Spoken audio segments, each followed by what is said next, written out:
It started like any other normal day. That's how these stories always begin. Nothing felt wrong when I woke up that morning. No strange dreams. No weird feeling in my chest. No warning. Just another Tuesday. 11:17 a.m. That's the exact time everything changed.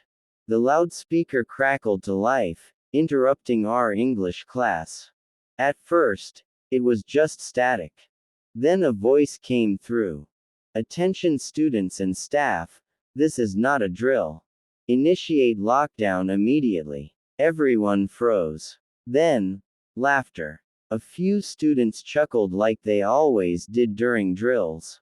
Again, someone whispered. Mrs. Harlow didn't laugh. She stared at the speaker like she had just heard something impossible.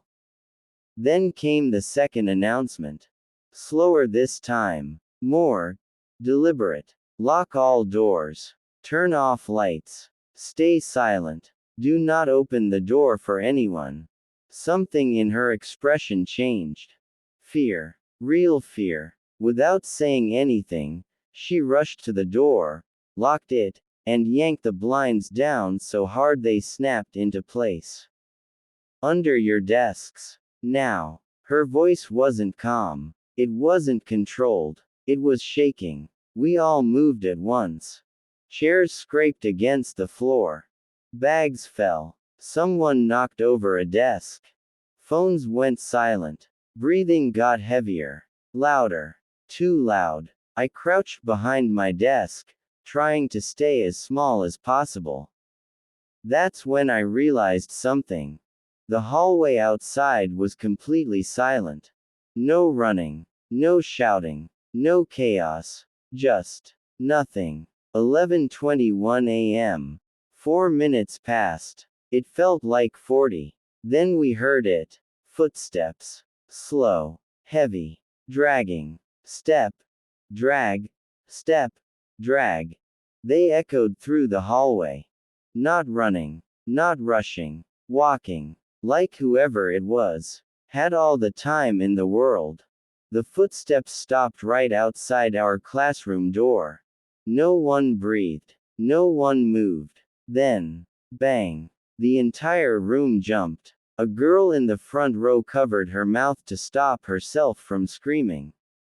Then came the voice. Open the door, please. It sounded like a student.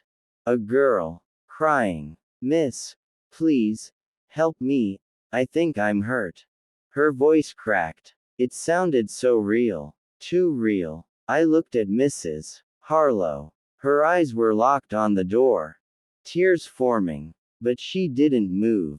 Miss, please, the voice begged again. They said someone was coming. He's here, please let me in. Someone behind me whispered, we can't just leave her. Another student said, what if it's a shooter? Then the voice changed. Just slightly. Like something slipped. Open the door. The crying stopped. Completely. Now the voice was flat. Empty. Wrong. Another bang hit the door. Harder.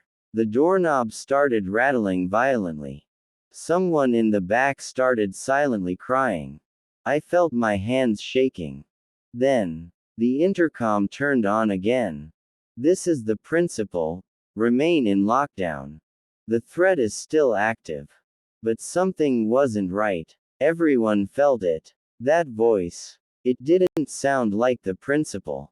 At the same time, the voice outside the door started laughing. Low. Broken. Distorted. And then, silence. 11:34 a.m. We thought it was over. We were wrong. A phone lit up. Then another. Then another. Every screen in the room turned on at the same time. Someone whispered, what the hell? I slowly pulled out my phone. My hands were trembling. The screen was already on. It showed a live video.